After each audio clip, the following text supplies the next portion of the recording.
the protection of civilians must be paramount. I'm deeply concerned about clear violations of international humanitarian law that we are witnessing. Let me be clear. No party to an armed conflict is above international humanitarian law. Ladies and gentlemen of the press, Gaza is becoming a graveyard for children. Hundreds of girls and boys are reportedly being killed or injured every day. More journalists have reportedly been killed over a 4-week period than in any conflict in at least 3 decades. More United Nations aid workers have been killed than in any comparable period in the history of our organization. I salute all those who continue their life-saving work despite the overwhelming challenges and risks. And the unfolding catastrophe makes the need for a humanitarian ceasefire more urgent with every passing hour. The parties to the conflict, and indeed the international community, face an immediate and fundamental responsibility to stop the inhuman collective suffering and dramatically expand humanitarian aid to Gaza. Today, the United Nations and our partners are launching a $1.2 billion humanitarian appeal to help 2.7 million people. That's the entire population of the Gaza Strip and 500,000 Palestinians in the West Bank, including East Jerusalem. Some life-saving aid is getting into Gaza from Egypt through the Rafah crossing. But the trickle of assistance does not meet the ocean of need. And let's be clear, the Rafah crossing alone does not have the capacity to process 8 trucks at the scale required. Just over 400 trucks have crossed into Gaza over the past 2 weeks, compared with 500 a day before the conflict. And crucially, this does not include fuel. Without fuel, newborn babies in incubators and patients on life support will die. Water cannot be pumped or purified. Raw sewage could soon start gushing onto the streets, further spreading disease. Trucks loaded with critical relief will be stranded. The way forward is clear. A humanitarian ceasefire now. All parties respecting all their obligations under international humanitarian law now. This means the unconditional release of the hostages in Gaza now. The protection of civilians, hospitals, UN facilities, shelters and schools now. More food, more water, more medicine, and of course fuel entering Gaza safely, swiftly, and at the scale needed now. Unfettered access to deliver supplies to all people in need in Gaza now. And the end of the use of civilians as human shields now. None of these appeals should be conditional on the others. And for all of these, we need more funding now. In addition, I remain gravely concerned about rising violence and an expansion of the conflict. The occupied West Bank, including East Jerusalem, is at a boiling point. Let us also not forget the importance of addressing the risks of the conflict spilling over to the wider region.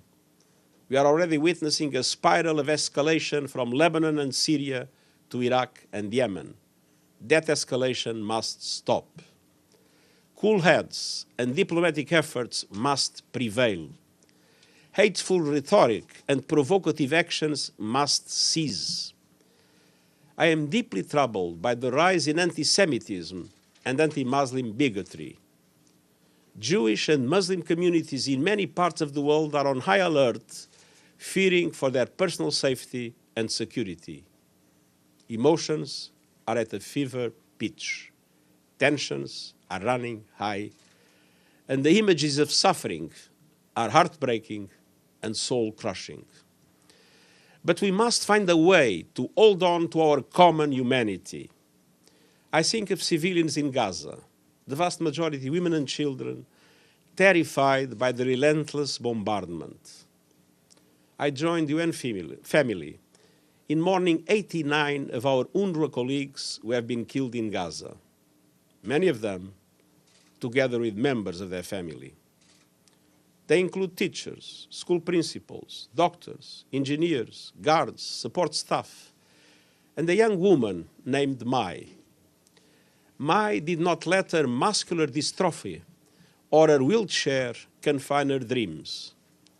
She was a top student, became a software developer, and devoted her skills to working on information technology for UNRWA. I am so deeply inspired by her example.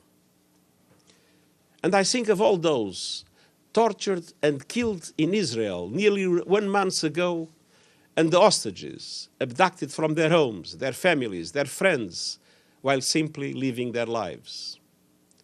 10 days ago, I met with some of the family members of those hostages. I heard their stories, felt their anguish, and was deeply moved by their compassion. I will never relent in working for their immediate release. This is essential in itself and central to solving many other challenges. One mother movingly shared with me her desolation over her abducted son, Ersh. She also spoke outside the Security Council, and on the subject of confronting hatred, she said, and I quote, "When you only get outraged when one side's babies are killed, then your moral compass is broken and your humanity is broken," end quote.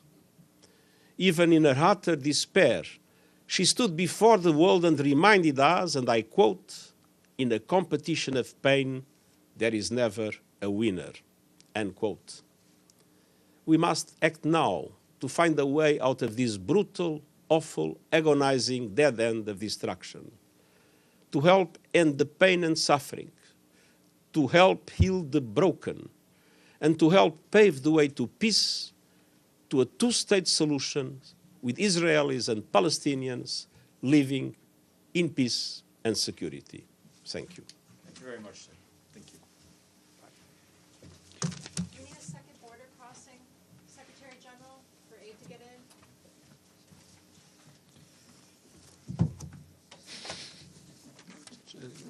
Try. You might as well try. I mean, I think I'm going to try walking out like that too. We'll just chase you. Yeah, exactly. You don't have bodyguards. All right. Sorry.